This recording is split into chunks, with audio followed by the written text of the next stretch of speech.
Israel की तरफ से लिबनानी सरहद के नज़दीक फास्फोरस बमों से किए गए हमलों के बाइस आग भड़क उठी।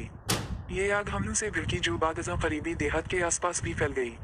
गैरमुल्की खबररसां इदारे के मुताबिक इसराइल की जानिब से ये हमला लेबनान की जनूबी सरहद पर किया गया।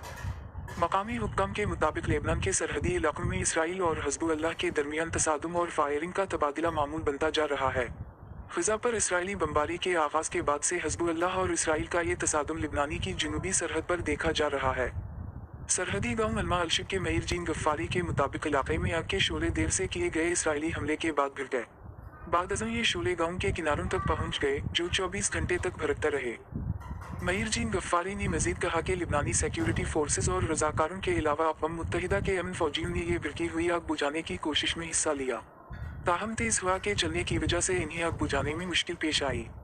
गांव के दफ्तर के मुताबिक बार बार के इसराइली हमलों की वजह से अल्मा अलशिब नामी गांव की 70% आबाद गांव छोड़कर जा चुकी है।